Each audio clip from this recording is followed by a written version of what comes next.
നമുക്ക് നമ്മൾ ആദ്യമായിട്ട് തന്നെ നൽകേണ്ട നമ്മുടെ കുഞ്ഞുങ്ങൾക്ക് ഒരു സ്വത്വബോധമാണ്. Why am I a Christian, why am I a Catholic എന്ന് ചോദിച്ചാൽ അതിനൊരു മറുപടി കൊടുക്കാൻ നമ്മുടെ കുഞ്ഞുങ്ങളെ നമ്മൾ പര്യാപ്തരാക്കണം. അത് 1-ാം ക്ലാസ് മുതൽ തുടങ്ങണം, 12-ാം ക്ലാസ് വരെ ആവർത്തിക്കുകയും ചെയ്യണം. ഈശോ ഏകരക്ഷകനാണെന്നും ഈശോയുടെ തുടർച്ചയാണ് സഭയെന്നും ഈശോ ഏകരക്ഷകനാണെങ്കിൽ സഭയാണ് രക്ഷയ്ക്കുള്ള ഏകമാർഗമെന്നും ധീരതയോടെ പഠിപ്പിക്കണം. അതാണ് നമ്മുടെ ബോധ്യം. അത് നമുക്ക് വെളിപ്പെട്ട് കിട്ടിയ രഹസ്യമാണത്. അത് മാറ്റാനായിട്ട് നമുക്ക് അവകാശമൊന്നുമില്ല.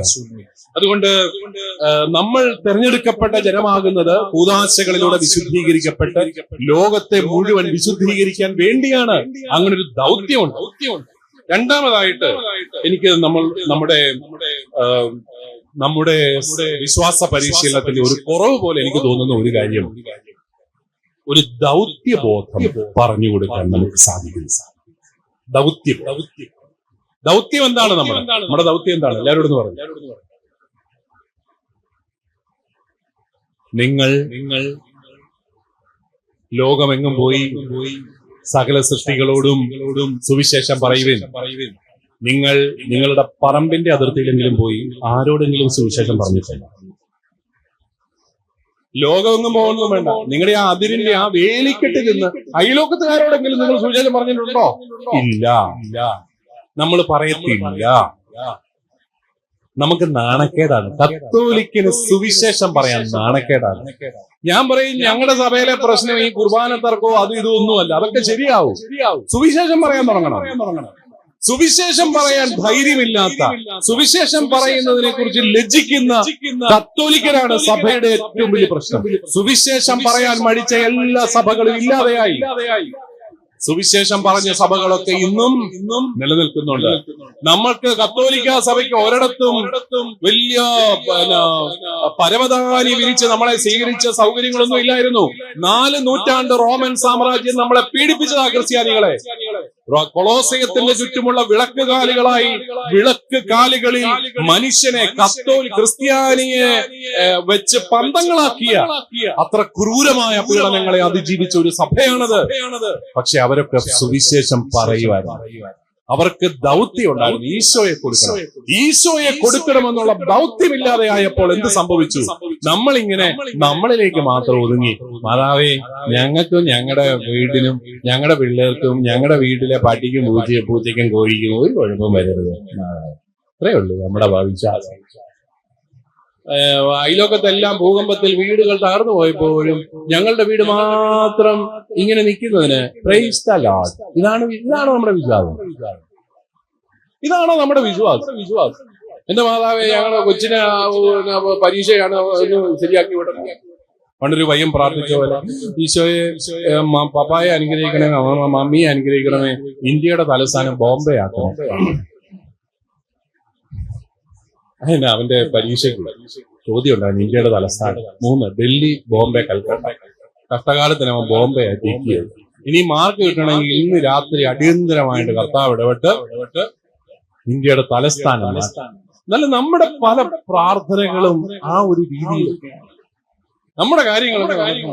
എന്റെ ഈശോ ഞാൻ പ്രാർത്ഥിക്കുന്നതെല്ലാം എനിക്ക് തരും. എന്നതാണാവോ ഇപ്പം പ്രാർത്ഥിക്കുന്നത്? ഞാനിപ്പോ ഒരു ബെൻസുകാരന് വേണ്ടിയിട്ട് നോക്കേണ്ട നടന്നിരിക്കുകയാണ്. ക്രിസ്ത്യാനിക്ക് ഇത്രയൊക്കെ ഉള്ളൂ. അവന്റെ കാര്യമൊക്കെ നടന്നു പോകും. ഉപദ്രവൊന്നും പറ്റില്ലേ? പക്ഷേ ഇവിടം വരെ, ഗൾഫ് വരെ എത്തിയുണ്ട്. പണ്ടൊരു അമ്മച്ചി എന്നെ കാണാമെന്ന സംഭവം ഞാൻ പലയിടത്തും പറയുന്നത്. അയ്യോ എന്റെ അച്ഛാ, എന്റെ മോൾക്ക് വേണ്ടിട്ടൊന്ന് പ്രാർത്ഥിക്കണേ. എന്നാ പറ്റി? ഒന്നും പറ്റിയില്ല ചാ, കരുനാക്കൊണ്ടൊന്നും പറഞ്ഞ് പറ്റിക്കാതെ. പിന്നെന്നാ? അല്ല, അവക്ക് ദുബായിൽ 60,000 രൂപ ശമ്പളമുണ്ട്. പണ്ട് കാലത്തായിരുന്നു. ഞാൻ ചോദിച്ചു, ഇനി എന്നതിനാ പ്രാർത്ഥിക്കുന്നത്? കാര്യങ്ങളെല്ലാം സെറ്റായല്ലോ. അങ്ങനെ പറയാച്ചാ. ഓസ്ട്രേലിയയും ഒരു കോള് വന്നിരിക്കുന്നു. കിട്ടുവാണെ 2.25 ലക്ഷം എന്ന് പറഞ്ഞ അമ്മച്ചിയുടെ ബാബുവിന് പറയുന്നത്. അതെങ്ങനെങ്കിലും നേടിയെടുക്കാൻ വേണ്ടിയിട്ട് നാട്ടിലെ ഏറ്റവും വില കുറഞ്ഞ ഒരു കൂട് മെഴുകുതിരിയുമായിട്ട് രാവിലെ ഇറങ്ങിയിരിക്കുക. 2.25 ലക്ഷം രൂപ ഇതേ തീർക്കണം. എനിക്കങ്ങ് ദേഷ്യം വന്നു ഈ അമ്മച്ചിയോട്. ഞാൻ പറയാം, അമ്മച്ചി 60,000 രൂപയും മേടിച്ച് ഒരു 5,000 രൂപ പള്ളിക്കും കൊടുത്ത് ബാക്കി പൈസ വല്ലയിടത്തുമൊക്കെ ഇൻവെസ്റ്റ് ചെയ്ത് ശാസ്ത്രീയമായിട്ട് സന്തോഷമായിട്ട് ജീവിച്ചാ പോരെ. അമ്മച്ചിക്ക് എന്നെയും അത്ര ഇഷ്ടപ്പെട്ടില്ല. എന്നോട് പറയാ, കണ്ണാടി കണ്ടപ്പോഴേ എനിക്ക് തോന്നി കാര്യം നടക്കുകയല്ല. എന്നിട്ട് എന്നോട് പറഞ്ഞു, വേറെ ആൺപിള്ളേർ അപ്പുറത്തുണ്ട്, ഞാൻ പോവാ. കാര്യം നടത്തി കൊടുക്കുന്ന ആൺപിള്ളേർ ഞങ്ങളുടെ കൂട്ടത്തിൽ പിന്നെ എല്ലാവരും ഉണ്ട്. അതുകൊണ്ട് അമ്മച്ചി പോയി. മിക്കവാറും അപ്പുറത്തെ പാർട്ടി മിക്കവാറും ആ മെഴുകുതിരി എല്ലാം മേടിച്ച് അമ്മച്ചിയുടെ ഒരു 2.25 ലക്ഷത്തിന്റെ ഒരു കമ്മീഷനും കൂടെ മേടിച്ചിട്ട് വിട്ടുകാണും. വിസ വന്നും കാണും, കാരണം വരാൻ സാധ്യതയുണ്ടല്ലോ. ഞാൻ പറഞ്ഞു, നമ്മുടെ പ്രാർത്ഥനകളെല്ലാം പ്രിയപ്പെട്ടവരെ ഈ രീതിയിലാണ്. അല്ലാതെ സുവിശേഷം പറയുന്നത് ദൗത്യമാണെന്നും രക്ഷയ്ക്കത് ആവശ്യമാണെന്നും നമുക്ക് വലിയ ബോധമില്ല.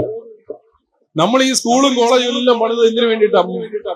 യഥാർത്ഥത്തിൽ സുവിശേഷത്തിന്റെ സന്ദേശം എത്തിക്കാൻ വേണ്ടിയിട്ടാണ്. പക്ഷെ ഇപ്പൊ അവിടെ നമുക്ക് സുവിശേഷം മാത്രം വേണ്ടത്തില്ല. ഈ അടുത്ത നാളിൽ മരിച്ചുപോയ നമ്മുടെ അത്തനേഷ്യസ് യോഹാൻ മെത്രാപ്പൊലീത്ത, പഴയ ഡോക്ടർ KP യോഹന്നാൻ, അല്ലെ, എന്നെ പറഞ്ഞാലും അങ്ങനെ നമ്മൾ സമ്മതിക്കണം.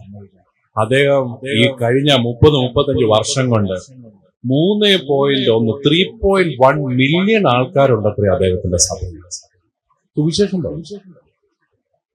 ഈ സുവിശേഷം പ്രസംഗിക്കാൻ ബുദ്ധിമുട്ടുണ്ടെന്ന് പറയുന്ന നോർത്ത് ഇന്ത്യയിൽ എല്ലാ അദ്ദേഹത്തിന് പള്ളികളുണ്ട്. ഒരു കുഴപ്പം കത്തോലിക്കിന് മാത്രം ഇതല്ലോ അവിടെ വേണ്ട. എന്നാ അവർക്ക് ഇഷ്ടപ്പെടത്തില്ല, അവരെ അവിടെ എതിർപ്പാ, അവരവിടെ ആക്രമിക്കും. വേണ്ടേ? സുവിശേഷം പറയാൻ ധൈര്യമില്ലാത്ത ഒരു സമൂഹമായി നമ്മൾ മാറി എന്നുള്ളതാണ് ഒരു വലിയ കുറവ്. ഞാനൊരിക്കലും പണ്ട് ഇവിടെ ഒരു ആലപ്പുഴ ഇൻസ്റ്റിറ്റ്യൂട്ടിലായിരുന്നപ്പോഴത്തേക്കും ഇവിടെ എവിടെയോ ക്ലാസ് ഒക്കെ എടുക്കാൻ വന്നിട്ട് മടങ്ങിപ്പോവാൻ ആലപ്പുഴ റെയിൽവേ സ്റ്റേഷനിൽ വന്ന് അങ്ങനെ ഇരിക്കുകയാണ്. ട്രെയിനൊക്കെ ലേറ്റ് ആണല്ലോ പൊതുവെ. അപ്പൊ അവിടെ നിന്ന് ഒരു കലാകൗമുദിയൊക്കെ മേടിച്ച് വായിച്ചുകൊണ്ടിരിക്കുകയാണ്. അപ്പോഴാണ് നല്ല മിടുക്കനായ സുമുഖനായ ഒരു മനുഷ്യൻ പാന്റും ഷർട്ടൊക്കെ ഇൻ ചെയ്ത് എന്റെ അടുത്ത് വന്നിട്ട് ചോദിച്ചു, സാറിനോട് ഞാൻ ബൈബിള് പറഞ്ഞു. ഞാൻ പറഞ്ഞു കാരണം നമ്മൾ കലാകൗമുദി വായനയാണ്. അപ്പൊ കത്തോലിക്ക പുരോഹിതനെ പറഞ്ഞു.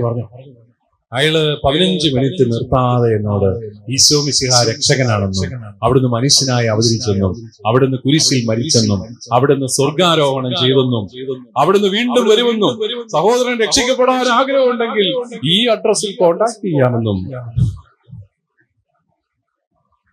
എനിക്കൊരു കാർഡ് കൊടുത്തു.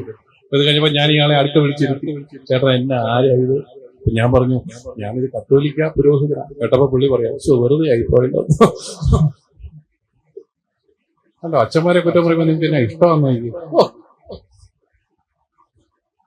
കത്തോലിക്ക പുരോഹിതനോട് സുവിശേഷം പറഞ്ഞ് വെറുതെ ആയിപ്പോ എന്നല്ല പുള്ളി പറഞ്ഞത്. അച്ഛനോട് എന്തിനാ ഇത് പറയുന്നേ? അച്ഛനെല്ലാം അറിയാമല്ലോ. ഞാൻ അപ്പുറത്തെ ചേട്ടന്മാരുടെ അടുത്ത് പോയി പറഞ്ഞോളായിരുന്നു എന്നാണ് അദ്ദേഹം ഉദ്ദേശിച്ചത്. ഞാൻ ഏതായാലും വിളിച്ചിരുത്തി പറഞ്ഞു, അവിടെ ഏതോ ഒരു പെന്തക്കോസ്ത് സഭയിലെ അംഗമാണ്, അവർക്ക് ഒരു കമ്മിറ്റ്മെന്റ് ഉണ്ടത്രേ, ആഴ്ചയിൽ 7 പേരോട് സുവിശേഷം പറയാം. നിങ്ങൾ കൊടികുത്തിയ ക്രിസ്ത്യാനികളായിട്ട് ഇന്നേ വരെ നിങ്ങളുടെ സഭ നിങ്ങളോട് എന്തെങ്കിലും കമ്മിറ്റ്മെന്റ് ചോദിച്ചിട്ടുണ്ടോ?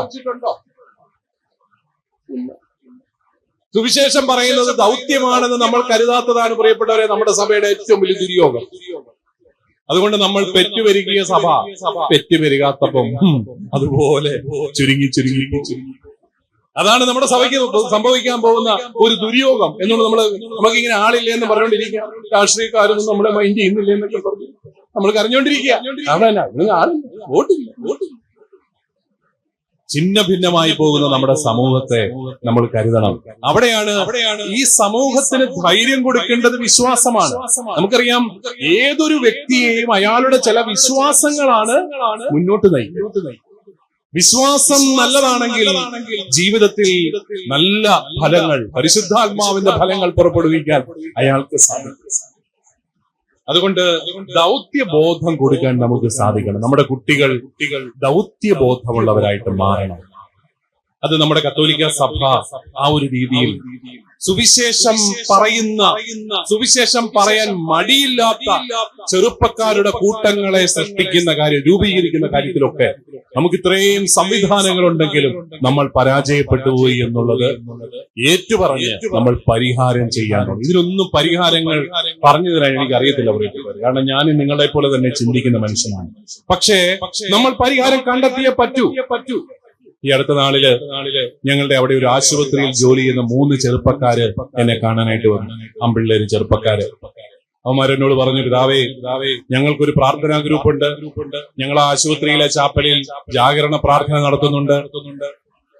ഞങ്ങൾക്ക് കുറെ നാളുകളായിട്ട് കർത്താവ് ഞങ്ങൾക്കൊരു പ്രേരണ നൽകുന്നു. കേരളത്തിലെ എല്ലാ പട്ടണങ്ങളിലും പോയി സുവിശേഷം പറയണം. ഞങ്ങൾ തിരുവനന്തപുരത്തു നിന്ന് ആരംഭിക്കുകയാണ്. പിതാവ് അനുഗ്രഹിക്കണം. ജനുവരി മാസം എനിക്ക് കിട്ടിയ ഒരു സദ്വാർത്തയാണ്. കർത്താവ് തീ പിടിപ്പിക്കുന്നുണ്ട് മനുഷ്യരെ, നമ്മുടെ ചെറുപ്പക്കാരെയൊക്കെ. നമ്മളാണ് ഇങ്ങനെ അനങ്ങാപ്പറകളെ കൊല്ലിക്കുന്നത്. നമ്മളിങ്ങനെയാ ഒന്നാം പാഠം ദൈവപിതാവ് വായിച്ചു നീ വായിക്കുക, കുറെ വായിച്ചു, നീ ഇരിക്കുക, വെരി ഗുഡ്, നീ വായിക്കുക, അതും കൊള്ളാം, ഇരിക്കുക. ഈ വായന പിള്ളേർക്ക് ബോറടിയാണ് പറയപ്പെടുന്നത്. നമ്മുടെയൊക്കെ വേദപാഠ ക്ലാസ്സുകൾ ഭയങ്കര ബോറടിയാണ്. അതുകൊണ്ട് നമ്മൾ അതിനെക്കുറിച്ച് ഗൗരവമായിട്ട് ചിന്തിക്കണം.